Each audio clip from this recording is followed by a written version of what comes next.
Hello दोस्तों, कैसे हो? आपका स्वागत है त्रिपान स्टडी सेंटर में। आज जो हम करने जा रहे हैं एमए सोशोलॉजी। एमए के सोशोलॉजी जो सेमेस्टर सिस्टम यानी सोशोलॉजी ऑफ डेवलपमेंट बुक है, यानी विकास का समाजशास्त्र। इसका कोड जो है SOCR 413। ये काफ़ी महत्वपूर्ण चैप्टर है एमए के बच्चों के लिए। इसमें हम हर एक पहलू पर विस्तार पूर्वक चर्चा करेंगे और जानेंगे हर एक पहलू को। चलिए देखते हैं आज हमारा टॉपिक क्या है। मिश्र अर्थव्यवस्था के लाभ। तो ये काफ़ी महत्वपूर्ण रहेगा। देखिए, मिश्र अर्थव्यवस्था के कुछ लाभ भी है जिसके बारे में आपको जानना चाहिए, और कुछ दोष भी है, तो दोनों को जानना काफ़ी महत्वपूर्ण रहेगा। कहते हैं मिश्र अर्थव्यवस्था कुछ लाभ के अंतर्गत देखिए तो मिश्र अर्थव्यवस्था में पूंजीवाद तथा समाजवाद में एक समझौता है तथा दोनों सिस्टम की अच्छी बातों को अपना सकते हैं। पब्लिक सेक्टर के अपने गुण तथा दोष तथा इस पर प्राइवेट सेक्टर भी अपने लाभ तथा कमियों हैं। दोनों सिस्टमों को हानि को दूर करने के लिए मिश्र अर्थव्यवस्था की धारणा को अपनाना जरूरी है। जनरल सी बात है, आप दोनों सेक्टर जो प्राइवेट सेक्टर या जो है पब्लिक सेक्टर है, दोनों में सुधार की आवश्यकता है, और दोनों सेक्टर अगर व्यवस्थाओं को सुधार करती है तो इससे काफ़ी लाभ होगा। कहते हैं मिश्र अर्थव्यवस्था आसानी के साथ लागू की जा सकती है। मिश्र अर्थव्यवस्था जो है बहुत ही आसानी से लागू की जा सकती है, क्योंकि इसके लागू करने के लिए कोई मुश्किल पेश नहीं आती है और इसकी व्यवहारिकता के कारण इसके अधिक पसंद किया जाता है। कहते हैं मिश्र अर्थव्यवस्था काफ़ी महत्वपूर्ण है, यह आपको भी समझ होगा, क्योंकि आप पता है कि कृषि मिश्रित होती है तो उसमें हमें कई तरह की फसल प्राप्त हो जाती है। उसी तरह अगर मिश्रित अर्थव्यवस्था अगर हम अपनाते हैं तो इसमें लाभ ही लाभ है, इसमें नुकसान बहुत ही कम है। कहते हैं मिश्र अर्थव्यवस्था में आर्थिक विकास तेज़ी के साथ होता है और देश भी जो है काफ़ी प्रगति आसानी से करता है। जो कि प्राइवेट सेक्टर के हाथों में छोड़ दिया जाए तो आर्थिक विकास तेज़ी के साथ नहीं हो सकती है। अगर यही बात हम प्राइवेट सेक्टर को छोड़ दें, देखिए सरकारी मशीनरी की बहुत खामियां हैं, लेकिन मैं ये नहीं कहता कि सरकारी सिस्टम खराब है। मैं कहता हूँ सिर्फ इतना कि रूल रेगुलेशन बदलने की ज़रूरत है। जो लोग कार्यरत हैं उनमें जागरूकता की ज़रूरत है। अगर सुचारू रूप से कार्य करें तो बहुत काफ़ी महत्वपूर्ण बात हो सकती है। मिश्रित अर्थव्यवस्था में दो देश का तेज़ी के साथ जो है आर्थिक विकास किया जाता है। तो ये काफ़ी महत्वपूर्ण है कि देश की जो है आर्थिक विकास बहुत ही तीव्र गति से यहाँ पर होती है। मिश्रित अर्थव्यवस्था में सामाजिक भलाई को जो है उत्साहित किया जा सकता है, यानी मिश्रित अर्थव्यवस्था में जो है सामाजिक भलाई को उत्साहित किया जा सकता है। मिश्र अर्थव्यवस्था योजनाबंदी को भी आसानी के साथ स्वीकार योग्य तथा व्यवहार योग्य बनाती है, और हम अपने साधनों को मूल्यांकन के द्वारा उनका ज़्यादा से ज़्यादा लाभ उठा सकते हैं। ये बहुत काफ़ी महत्वपूर्ण है कि मिश्र अर्थव्यवस्था योजनाबंद के रूप में चलाई जाती है, और इससे हम जो है अधिक से अधिक लाभ उठा सकते हैं। योजनाबंदी के लिए उद्योग के कुछ क्षेत्रों में सरकारी दखल जरूरी भी है। अगर सरकार की कुछ दखल होगी तब जो है प्राइवेट सेक्टर पे भी जो है शिकंजा कसा जा सकता है, और इसके लिए मिश्र अर्थव्यवस्था का अधिक उपयुक्त कोई और जो है रूल रेगुलेशन नहीं हो सकती है। चाहे आप साम्यवादी की बात करें चाहे पूंजीवादी की बात करें, ये दोनों ही फेल है। कहते हैं मिश्र अर्थव्यवस्था एक ऐसी व्यवस्था है जो कि काफ़ी महत्वपूर्ण है। मिश्र अर्थव्यवस्था के लिए रोजगार के अधिक अवसर संभव हो सकते हैं। अगर मिश्र अर्थव्यवस्था की बात करें तो इसमें जो है रोजगार के अधिक अवसर मिलेंगे, और ये भारत के लिए बहुत ज़रूरी रहेगा, क्योंकि भारत में बेरोजगारी की समस्या इतनी है जितनी किसी भी देश में जो है नहीं कहा जा सकता। हम दुनिया को क्यों देखें, हमें तो अपने आप को देखना है। हम अगर अपने देश को देखेंगे वही हमारे लिए सबसे बड़ी अपॉर्चुनिटी होगी, क्योंकि अगर अपने देश को हम विकास करते हैं तब दुनिया हमारी उदाहरण लेती है। तो ये ज़रूरी है। हमारे देश में जो जितनी बेरोजगारी है वो शायद कहते हैं हमारे देश के लिए सही नहीं रहेगा, क्योंकि प्राइवेट सेक्टर अपने साधनों को बाहर नहीं जा सकता। यानी जो प्राइवेट सेक्टर अपने साधनों से बाहर नहीं जा सकता तथा इसके बीच रोजगार के मौके सीमित ही होते हैं, और पब्लिक सेक्टर का जो है आकार बड़ा होने के कारण इसमें रोजगार का अधिक क्षेत्र मौजूद होते हैं। अगर आप देखोगे तो आज के समय में एक पद पे सरकारी विभाग में एक पद पे जो है व्यक्ति रहते हुए कई लोगों के काम जो है रहता है। यानी एक व्यक्ति है और उसको कई पद मिले हुए हैं। आप देखोगे भी, अगर सरकार की बात करें, अगर कोई रेल मंत्री है तो उसके साथ 2-3 और विभाग उनको मिला हुआ होता है। पता नहीं क्यों, कितने तेज हैं, कितने होशियार है, इसका शायद मुझे समझ में आज तक नहीं आया। मैंने देखा है अक्सर जो है एक मंत्री कई विभागों को संभाल रहा होता है। अगर आप भारत के जो है मंत्रियों के कार्यभार के अगर लिस्ट देखें तो ये बात आपको साफ हो जाएगा। तो ये सोचिए, विचार कीजिए कि वो लोग कितने इंटेलिजेंट होंगे, कितने समझदार होंगे। हमसे तो एक विभाग नहीं संभल सकता, उनसे जो है 5-5 विभाग संभलता है। और इवन कि ये भी बात आपको देखने मिलेगा सरकारी विभाग में कि पद जो है 10-10 साल से खाली होते हैं और उसको भरते नहीं हैं। जब उनके कोई अपने जो है नौकरी चाहिए होता है तो घूस खास दे के जो है अपने ही व्यक्तियों को जो है ले लेते हैं। यही समस्या है भारत के जो है सरकारी विभागों का। ये बहुत बड़ी विडंबना है। आप चले जाइए, आप किसी भी क्षेत्र में जाइए, सरकारी क्षेत्र में कहीं भी चले जाइए, जब भी आप जाइएगा, चाहे आप हॉस्पिटल में चले जाइए, चाहे किसी भी सेक्टर में चले जाइए, आपको एक ही बात सुनने को मिलेगा कि अभी सर तो आए ही नहीं हैं, अभी सर लेट आएंगे। अरे भाई सर गए कहाँ? सर अपने प्राइवेट सेक्टर में लगे हुए हैं, प्राइवेट सेक्टर की उन्नति में लगे हुए हैं। हद है यार। कहते हैं जब सर आप क्यों इतने लालच कर रहे हो? जब आप सरकारी विभाग में हो, कार्यरत हो, आपको अच्छा खासा तनख्वाह सरकार दे रही है, इवन कि घर भी प्रोवाइड्स कर रही है, इवन कि आपको वाहन भी प्रोवाइड्स कर रही है, तो इतनी लालच किस लिए? क्या करोगे?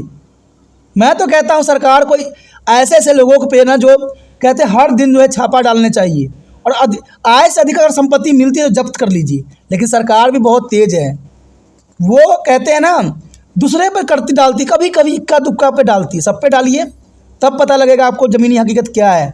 एक आम व्यक्ति क्लर्क, उसके पास अरबों रुपया मिलता है। ये कहाँ की विडंबना है यार? ऐसे कैसे हो सकता है? देखा जाए मिश्र अर्थव्यवस्था के रोजगार के अधिक अवसर संभव हो जाता है ताकि प्राइवेट सेक्टर आगे रहे, और ये जरूरी भी है। मिश्र अर्थव्यवस्था में पब्लिक प्राइवेट सेक्टर में एक दूसरे के अधिक लाभदायक सिद्ध होने के वाली प्रतियोगिता चलती रहती है। और ये काफ़ी महत्वपूर्ण है कि मिश्रित अर्थव्यवस्था में पब्लिक तथा प्राइवेट सेक्टरों में एक दूसरे के अधिक लाभदायक सिद्ध होने के लिए प्रतियोगिता चलती रहती है, और इसके साथ जो है अधिक कुशलता पैदा होती है, जो काफ़ी महत्वपूर्ण है। अगर आखिरी पॉइंट की बात करें तो मिश्र अर्थव्यवस्था में सरकार आमदन तथा खर्च में असमानताओं को कम करने के लिए जरूरी कदम उठा सकती है, और आमदन तथा व्यय में बहुत अधिक जो है असमानता सामाजिक तौर पर अन्यायपूर्ण और राजनीतिक तौर पर जो है अनचाहे आर्थिक जो है तार हानिकारक होते हैं। जनरल सी बात है कि इसमें जो है अन्यायपूर्ण और राजनीतिक तार जो है जुड़े हुए होते हैं, और मिश्रित अर्थव्यवस्था में असमानताओं को घटाने की हर कोशिश की जा सकती है तथा सामाजिक न्याय, सामाजिक स्थिरता और समाज कल्याण का विकास किया जा सकता है। देखिए हर जगह सिर्फ लोगों के न्याय की बात की जाती है, लेकिन मुझे न्याय तो दूर दूर तक नज़र नहीं आती है। कहते हैं उत्पादन बढ़ाया जा सकता है और सबके लिए अपने विकास के समान अवसर प्रदान किए जा सकते हैं, और इस तरह मिश्र अर्थव्यवस्था अपना कर हम अपने देश के लिए उद्देश्य के साथ पूरा कर सकते हैं। देखिए हमारा सिर्फ एक ही उद्देश्य होना चाहिए कि हमारा भारत देश, हमारा इंडिया जो है विकसित हो और दुनिया में हर जगह जो है इसका नाम हो, और इसके लिए जो है हम हमारे सरकारी विभाग को और प्राइवेट विभाग को सुधारने की आवश्यकता है, और इसके लिए लाभ तो है ही है मिश्रित अर्थव्यवस्था की। आगे जो है मिश्रित अर्थव्यवस्था के दोष, तो चलिए देखते हैं मिश्रित अर्थव्यवस्था के क्या क्या दोष हो सकते हैं। तो ये हमारे समक्ष जो आया है मिश्रित अर्थव्यवस्था के दोष, काफ़ी महत्वपूर्ण है। इससे पहले हमने लाभ के बारे में जो है विस्तार पर चर्चा किया, काफ़ी महत्वपूर्ण था। अब मिश्रित अर्थव्यवस्था के दोषों के बारे में भी जानना हमारे लिए काफ़ी महत्वपूर्ण रहेगा। इवन कि जो बच्चे MA सोशियोलॉजी रखे हैं उनके लिए बहुत काफ़ी महत्वपूर्ण है कि दोष का भी उनको एनालाइज करना चाहिए, यानी डिमेरिट के बारे में भी उनको पता होना चाहिए।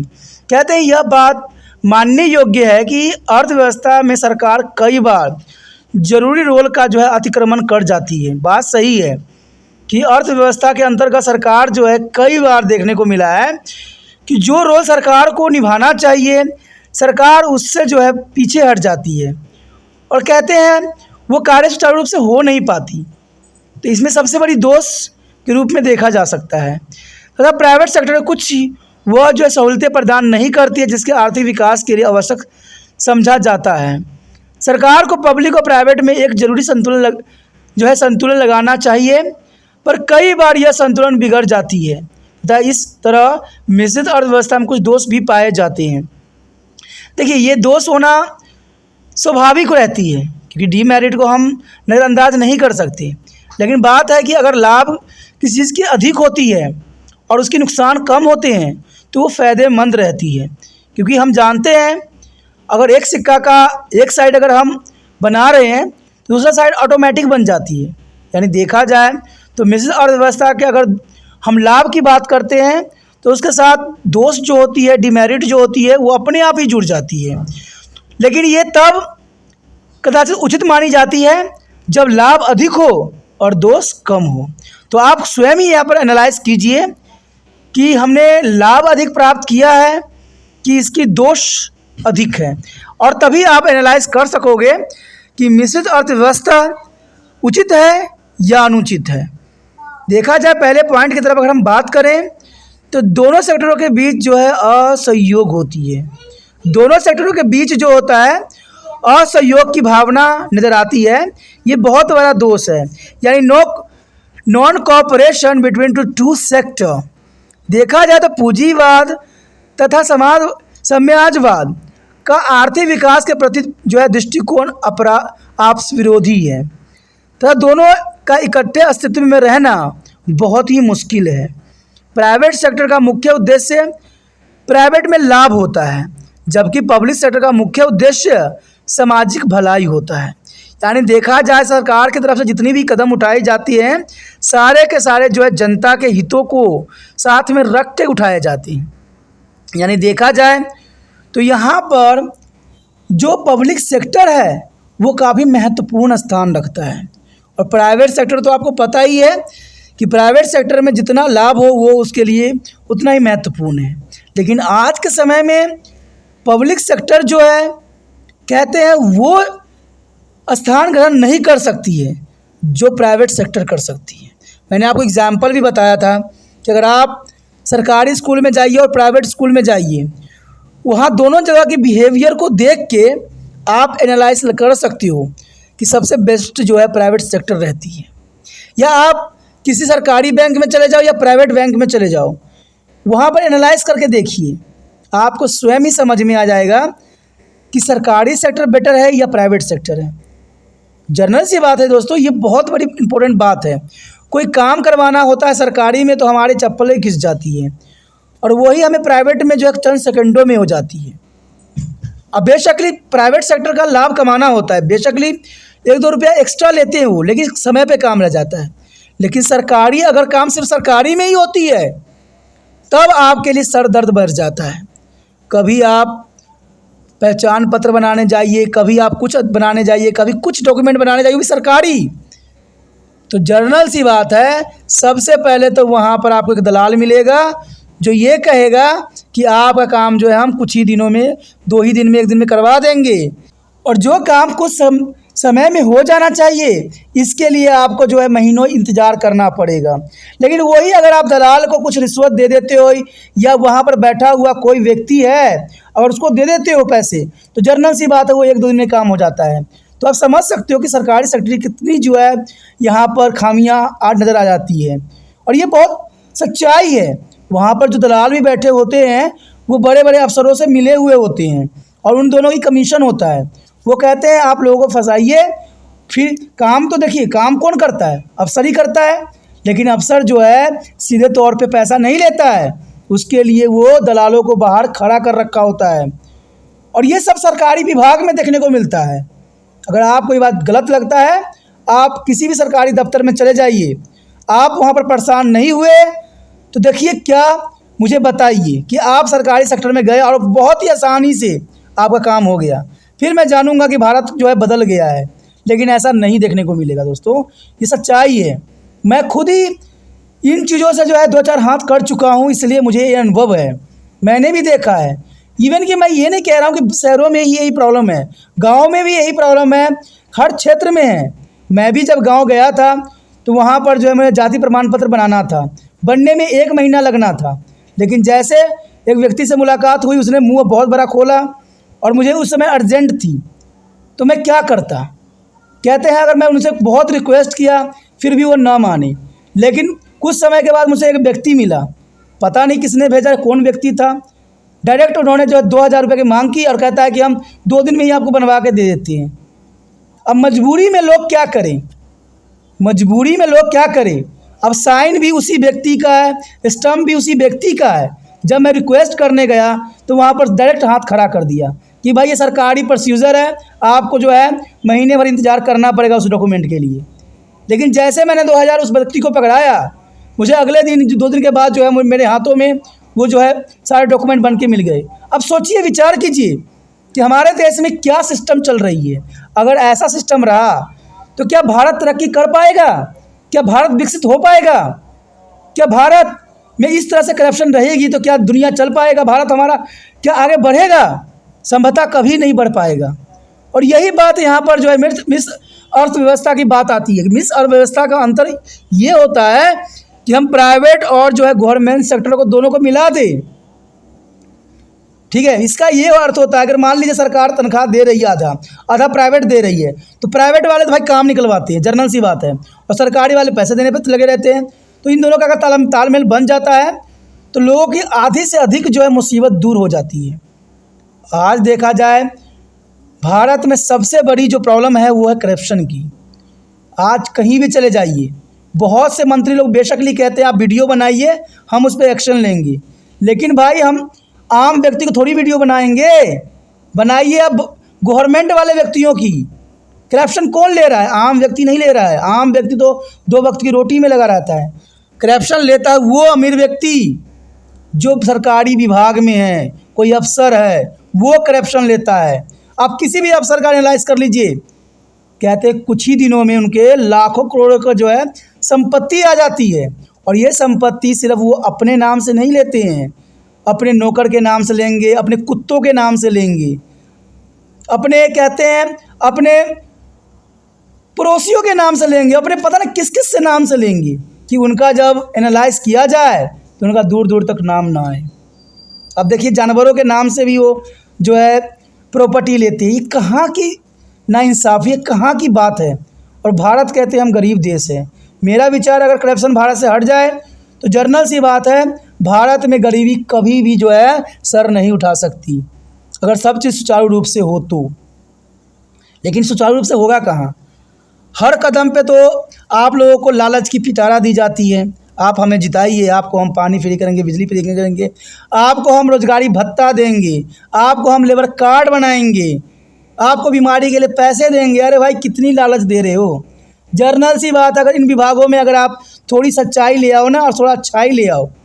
कहते हैं अगर आप डॉक्टरी फील्ड में ही, अगर हॉस्पिटलों में अगर थोड़ा ईमानदारी बरताया जाए और ये लोग जो है अपनी क्लिनिक की जगह पर सरकारी में अच्छे से वर्क करें तो हमें प्राइवेट में जाने की ज़रूरत भी नहीं पड़ती है और इतना पैसा भी नहीं लगता अगर बीमारी समय रहते अगर पता लग जाए तो। कहते हैं हमारे देश में सबसे बड़ी विडंबना ये है कि हमें समय रहते बीमारी का पता नहीं लगता। कारण क्या है? टेस्ट इतने महंगे महंगे होते हैं। और जब डॉक्टरों से एनालाइज करोगे, क्योंकि मैंने भी इस फील्ड में जाके देखा है, यहाँ पर सभी डॉक्टरों के अच्छे खासे कमीशन होते हैं, अच्छे खासे कमीशन होते हैं। समझ सकती हो कि जो आपका 200 में काम होगा वो आपको जो है 1000 रुपया में होगा। जो टेस्ट 200 रुपया निर्धारित की गई है वो 1000 का होगा। और इवन की बहुत से संस्थाएं हैं वो भी ऐसे ही लूट रहे हैं लोगों से। दोस्तों यही बात यहाँ सच्चाई है। कहते हैं सरकारी सेक्टर प्राइवेट सेक्टर को दोनों को मिल के काम करने की आवश्यकता है। दोनों को ज़रूरत है कि इसमें पारदर्शिता बरती जाए। करप्शन तभी दूर होगा जब ये सरकारी विभागों को सरकार जो है अच्छी खासी अपने जो है हाथों में रखे। लेकिन सरकार क्या करेगी? सरकार को तो आए दिन इलेक्शन नज़र आती कि भाई यहाँ पर इलेक्शन है, वहाँ पर है, हम कैसे अपनी पार्टी को गठबंधन तैयार करें, कैसे हम पार्टी बनाएं, कैसे क्या करें। आम जनता तो नज़र आती नहीं है। आम जनता तो बेचारे कहते हैं किसी की कंप्लेंट पुलिस के पास भी लेके जाते थे, भाई पुलिस वाले भी कहते हैं भाई डोकरा दो तो हम केस दर्ज करेंगे। ठीक है, और जब देखता है कि मजबूत पार्टी दूसरा वाला बंदा है, वो 10,000 रुपया उसको जो जेब में खिला देता है, तो वो बंदा कहता है नहीं नहीं आपकी गलती है सारी, वो बंदा तो सही कह रहा है, सही है, हो गया। आपने नमक दरोगा भी देखा होगा, सुना ही होगा स्टोरी मुंशी प्रेमचंद जी का, कि बेचारा दरोगा जो है ईमानदारी सच बरतता है लेकिन अदालत उसको ऐसे ही छोड़ देती है। अब सोचिए, कहते हैं मुंशी प्रेमचंद ने भी इसी बात के ऊपर उजागर करने की कोशिश किया कि हमारे देश में जो है बहुत क्षेत्र जो है भ्रष्ट है और आज बड़े बड़े लोगों को ही चलती है, आम लोग तो सिर्फ पीस जाते हैं। बेसिकली वहाँ पर लास्ट में जो है उसको इनाम मिला। जिस व्यक्ति के रिगार्डिंग केस चली थी, जिसको अदालत ने छोड़ दिया था, बाद में वो व्यक्ति ने सोचा कि ऐसा ईमानदार व्यक्ति मिलना संभव नहीं है, उसको जॉब मिल गई। लेकिन प्रेमचंद जी ने जो बात कहना चाहिए वो साफ शब्दों में वहाँ कह सके। अगला हमारा है पब्लिक सेक्टर की अकुशलता। पब्लिक को जैसे मैं अभी बात भी इसी बात पे कर रहे थे कि पब्लिक सेक्टर जो है अकुशल है, यानी insufficiency of the public sector. Public sector में सबसे बड़े और अधिकारियों को बंधा हुआ वेतन मिलता है। आपको पता है पब्लिक सेक्टर में जो है सबसे छोटा बड़े अधिकारियों को बंधा हुआ वेतन मिलता है, यानी जो उनको एक बार निर्धारित की जाती है वही वेतन उनको मिलता रहता है। इससे क्या होता है? इससे यही होता है कि आप काम करो चाहे ना करो, आपको जो बंधा हुआ वेतन है वो आपको समय रहते मिल जाएगी। ये पब्लिक सेक्टर का गुण होता है। वर्षा हो या अंधेरी उनके वेतन मिल ही जाता है। देखिए बहुत महत्वपूर्ण बात बताया गया है कि वर्षा हो या अंधेरा हो उनका वेतन तो मिल जाएगा। कोरोना वायरस में आपको पता है आम व्यक्ति त्राही त्राही रो रहा था, आंसुएं निकल रहे थे, लेकिन जो सरकारी बंदे थे वो आराम से घर में निश्चिंत के नींद सो रहे थे। कारण क्या था? वो चाहे बैठे हों चाहे सोए हों, और सही भी था। ऑफिस में जाकर कौन सा वो काम करते थे, अच्छा मिल गया उनको, ऊपर वाले ने भी अच्छा उनको मौका दे दिया। घर में जाके आराम से बैठे रहे, महीना के अंतिम दिन में तनख्वाह तो आना स्वाभाविक था। कहते उत्पादन कम होने से इन कर्मचारियों अधिकारियों को कोई नुकसान नहीं पहुंचती है। जनरल सी बात है, वर्षा हो या अंधेरा हो उनको वेतन ही मिल ही जाती है। चाहे उत्पादन कम हो चाहे अधिक हो, उन अधिकारियों को कोई नुकसान नहीं पहुंचता है, उनके वेतन मिल ही जाता है। समय रहते उनका वेतन मिल ही जाता है। लेकिन प्रश्न तो तब उठता है जब आम गरीब व्यक्ति को 1 रुपये के लिए जो है सोचना पड़ता है। कहते हैं कड़ी मेहनत करने के बाद भी बड़े बड़े साहूकार पूंजीपति जो है 1 रुपया देना पसंद नहीं करते हैं। कहते हैं उत्पादन बढ़े जाने से कोई लाभ नहीं मिल होती है, जबकि प्राइवेट सेक्टर में उत्पादन कम होने से मालिक को नुकसान होता है। देखिए बहुत बड़ी बात है, वो अकुशल कर्मचारी को हटा भी देता है, लेकिन हम सरकारी में नहीं कर सकते। सरकारी में तो रूल है, एक बार सरकारी जॉब मिल जाए चाहे आप काम करो चाहे न करो, अगर अधिकारी को गुस्सा आया तो आपको यहाँ से वहाँ तबादला कर सकता है और कुछ नहीं करेगा। ये बहुत बड़ी बात है। कहते हैं उत्पादन बढ़ाने से जब मालिक को लाभ होता है तब वो कुशल कर्मचारी को उन्नति भी कर देता है। जनरल सी बात है, ये प्राइवेट सेक्टर की बात है। और इसके विपरीत पब्लिक सेक्टर में उन्नति देते समय योग्यता की जगह कर्मचारी को उन्नति कर देता है। जनरल सी बात है, आप अपनी योग्यता बढ़ाते रहिए, आपको उन्नति मिलता रहे, चाहे आप काम करने में सक्षम हो चाहे नहीं हो। मैंने तो इवन देखा है कि बड़े बड़े जो होते हैं उम्र के व्यक्ति जो होते हैं पेपर दे रहे होते हैं, अपनी डिग्रियाँ बना रहे होते हैं। कारण क्या है? उससे उनको उन्नति मिलने वाली है। लेकिन प्राइवेट सेक्टर में जाइए तो वहाँ पर क्या होता है, लोग अपनी कार्य कुशलता में कुशलता लाते हैं, कार्य करने में कुशलता लाते हैं। लेकिन सरकारी सेक्टर में जो व्यक्ति होते हैं अपनी योग्यता बढ़ा रहे होते हैं, यानी पढ़ाई कर रहे होते हैं बेचारे कि भाई अगर मैं ये कक्षा पास हो जाऊंगा, आगे पढ़ लूँगा तो जनरल सी बात है मुझे तरक्की मिल जाएगी। उनके गुणों से नहीं होती है, उनको डिग्रियों से होती है। तभी तो आप लोग देखते ही हो कि अमीर लोग जो होते हैं जितना मर्जी जो भी मर्जी हो जाए वो अपनी बच्चों को जो है हायर एजुकेशन तक पहुँचाने की कोशिश करती है। और वही लोग जनरली सी बात जो बड़े बड़े अफसर बन के बैठे पड़े रहते हैं। उम्मीद यही होगा, आपको पता ही होगा कि आप आधार कार्ड या कुछ भी बनवाने चले जाओ, आपको 1 लाख गलतियां तो उसमें दिखी जाती है। मुझे तो सबसे बड़ी ये बात होता है जब हम फॉर्म भर के उनको दे रहे होते हैं, क्या फॉर्म में लिखा हुआ शब्द उनको समझ नहीं आती है, जो इतनी गलतियां करते हैं। सोचिए, विचार कीजिए, बहुत बड़ी बात है। इसके विपरीत पब्लिक सेक्टर में उन्नति देते समय योग्यता की जगह नीति के ध्यान में रखा जाता है। ठीक है, और उन्नति सिर्फ सीनियर कर्मचारी को दी जाती है, चाहे वह जितना ही अकुशल या जो है कमज़ोर क्यों न हो। ये भी बहुत बड़ी बात है कि उन्नति किसको दी जाती है? जो सीनियर सिटीज़न है, चाहे वो कुशल हो या अकुशल हो या काम चोर क्यों ना हो। जूनियर कर्मचारी कितना भी कुशल या उत्साही या योग्य हो, नंबर आने पर भी उन्नति उसको नहीं दी जाती है, और इस प्रकार उसका उत्साह भी खत्म हो जाता है। जनरल सी बात है, उत्साह भी उसका खत्म हो जाता है।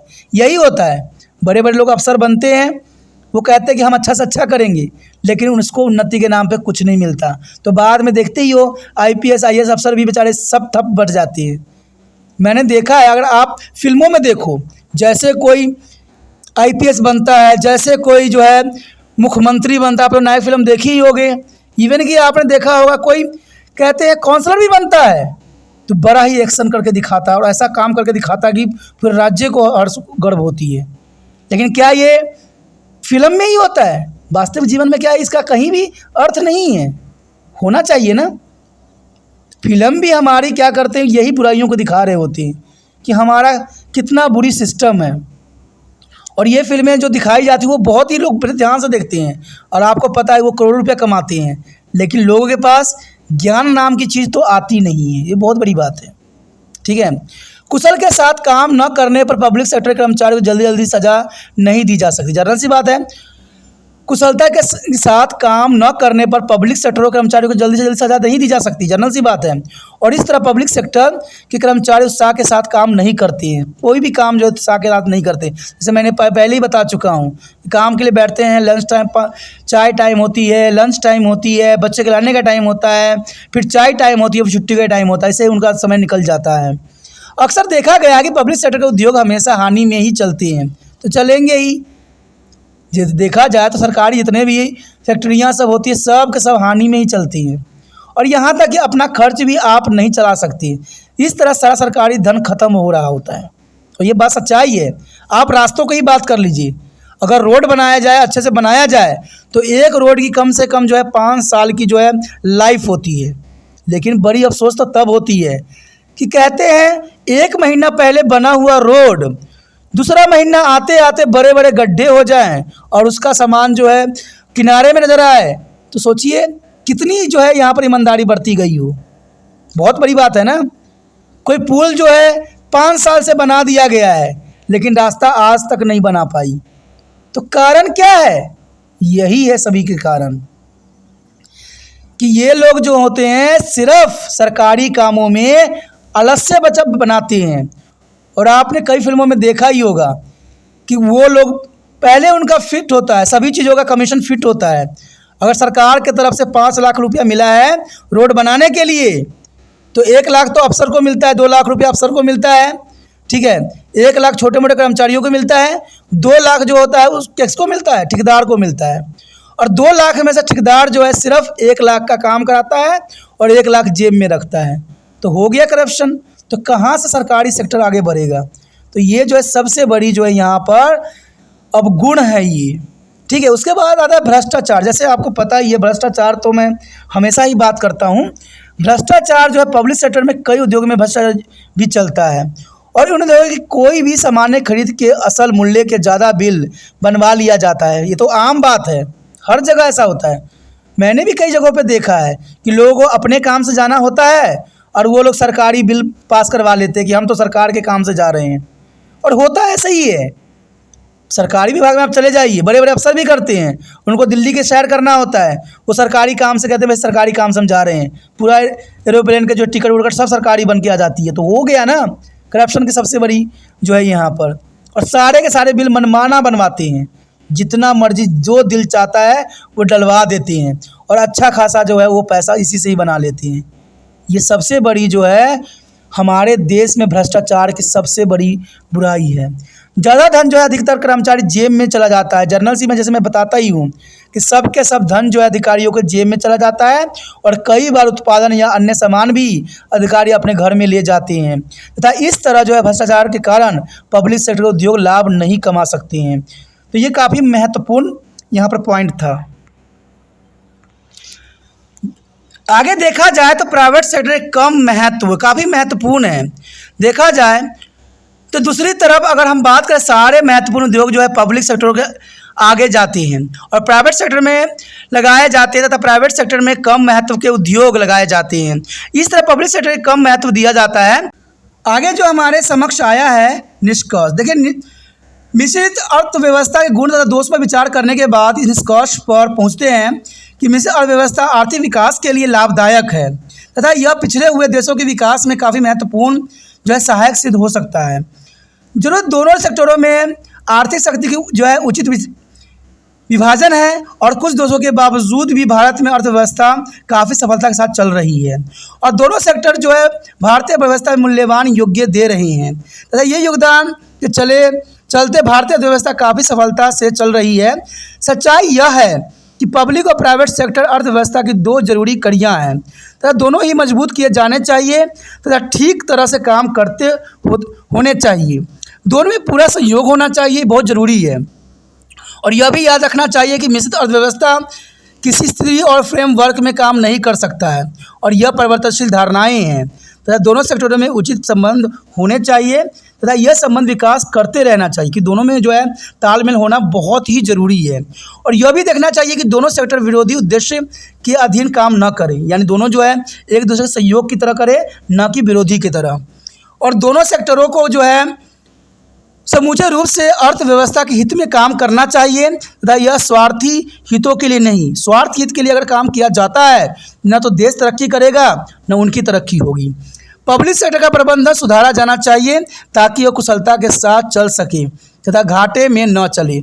ये जरूरी है कि पब्लिक सेक्टरों को जो है सही रूप रंग देने की आवश्यकता है, तभी भारत भी विकास कर सकता है और ये बहुत ज़रूरी है। इसमें भ्रष्टाचार को ख़त्म किया जाना चाहिए। सबसे बड़ा जो कलंक है हमारे देश के लिए वो है भ्रष्टाचार, और भ्रष्टाचार को ख़त्म करने के लिए हमें पब्लिक सेक्टर में जो है कुछ सुधार की ज़रूरत है। प्राइवेट सेक्टर के ऊपर पूरी तरह से नियंत्रण लागू किया जाना चाहिए ताकि वो मिश्रित अर्थव्यवस्था के उद्देश्य को हानि न पहुंचा सके, और भ्रष्ट अधिकारियों को दंड देकर लोक भलाई के नियम और कानून के उल्लंघन रोकी जानी चाहिए।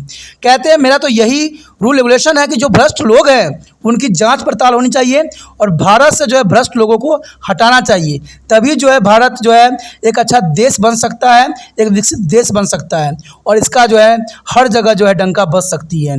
और ये ध्यान देना चाहिए कि प्राइवेट सेक्टर जो है फैक्ट्री एक्ट एवं दूसरे मजदूर भलाई नियमों को ईमानदारी से लागू करे। हमारे देश में सबसे बड़ी प्रॉब्लम यही है कि कोई भी नियम रेगुलेशन जो होती है ईमानदारी से लागू नहीं की जाती है, इसमें भी जो है बेईमानी की जाती है। परंतु ये भी ख्याल रखना चाहिए कि प्राइवेट सेक्टर के ऊपर गैर जरूरी बंधन न लगाया जाए, कि प्राइवेट सेक्टर है तो फालतू के जो होते हैं बंधन वो नहीं लगाया जाना चाहिए, जो कि काफ़ी महत्वपूर्ण है। और ये सब बातें जो है काफ़ी महत्वपूर्ण है। यहाँ पर दोस्तों हमने पूंजीपति हो, समाजवाद हो या हमने मिश्र अर्थव्यवस्था के अंतर्गत सारी बातों को जो है विस्तार पूर्वक चर्चा किया, और ये चैप्टर एमए के बच्चों के लिए काफ़ी महत्वपूर्ण रहेगा, एग्ज़ाम व्यू से काफ़ी ज़रूरी भी है, तो इसको अच्छे से समझना है।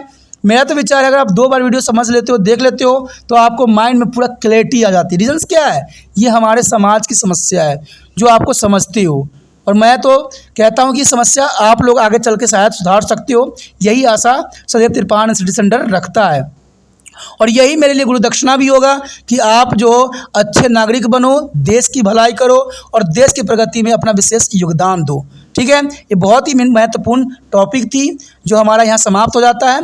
अगले वीडियो के लिए आप प्रतीक्षा कीजिए और जितना हो सके इस वीडियो को लाइक शेयर सब्सक्राइब जरूर कीजिए। और पहली बार वीडियो देख रहे थे, पहली बार मेरे चैनल पे आए हो, तो जनरल सी बात है दोस्तों, चैनल को सब्सक्राइब करके रख लीजिए, क्योंकि इसमें बोलने की वाली बात ही नहीं है। अगर सब्सक्राइब करके रखोगे तभी जो है अगला वीडियो का नोटिफिकेशन प्राप्त हो सकेगा।